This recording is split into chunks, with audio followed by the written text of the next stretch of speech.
Russia থেকে অপরিশোধিত তেল আমদানি অব্যাহত রাখার শাস্তি হিসাবে ভারতের উপর অতিরিক্ত 25% শুল্ক আরোপ করেছেন যুক্তরাষ্ট্রের প্রেসিডেন্ট ডোনাল্ড ট্রাম্প।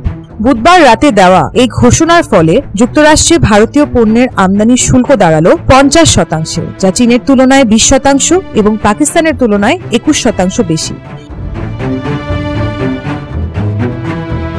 ভারতীয় সংবাদ মাধ্যম এনডিটিভি জানিয়েছেন, ট্রাম্প হুঁশিয়ারি দিয়েছেন, শুধু ভারত নয়, রাশিয়া থেকে সরাসরি বা পরোক্ষভাবে তেল কিনে প্রেসিডেন্ট ভ্লাদিমির পুতিনের যুদ্ধ অর্থায়নকারী অন্য দেশগুলোর বিরুদ্ধেও একই ধরনের ব্যবস্থা নেওয়া হবে। বুধবার স্বাক্ষরিত এক নির্বাহী আদেশে ট্রাম্প লিখেছেন, আমি মনে করি ভারতের সরকার সরাসরি বা পরোক্ষভাবে রাশিয়া থেকে তেল আমদানি করছে, তাই আমদানি করা ভারতীয় পণ্যের উপর অতিরিক্ত শুল্ক আরোপ করা প্রয়োজন।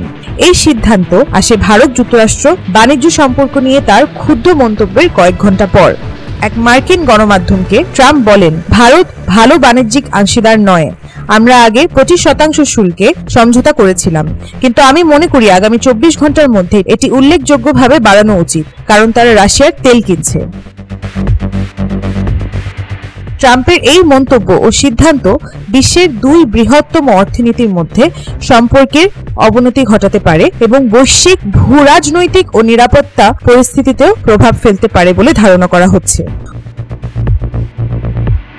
উল্টোদিকে ট্রাম্প পাকিস্তানের জন্য বড় শুল্ক ছাড় ঘোষণা করেছেন। ইসলামাবাদের আমদানি শুল্ক কমিয়ে 19% নামানো হয়েছে এবং নতুন একটি বাণিজ্য চুক্তি স্বাক্ষরিত হয়েছে, যার মধ্যে পাকিস্তান তেল সম্পদ উন্নয়নের পরিকল্পনাও রয়েছে।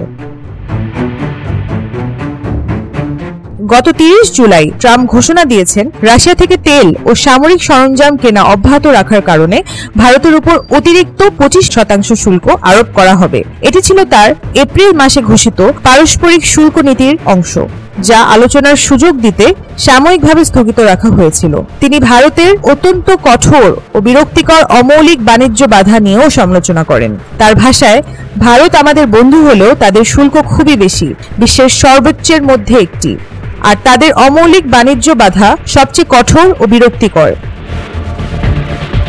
এদিকে ভারত সরকার ট্রাম্পের সমালোচনার জবাবে বলেছেন, অনেক পশ্চিমা দেশ যুক্তরাষ্ট্র সহ এখনো রাশিয়া থেকে পণ্য আমদানি করছে। ভারতের দাবি, রাশিয়া থেকে তেল কেনা বৈশ্বিক বাজার পরিস্থিতি দ্বারা বাধ্যতামূলক, অথচ যারা সমালোচনা করছে তারা অপ্রয়োজনীয় পণ্যের জন্য রাশিয়ার সঙ্গে বাণিজ্য করছে। উদাহরণ হিসাবে ভারত জানায়, 2024 সালে ইউরোপীয় ইউনিয়ন রাশিয়া থেকে 67.5 বিলিয়ন ইউরোর তরল প্রাকৃতিক গ্যাস (LNG) আমদানি করেছে।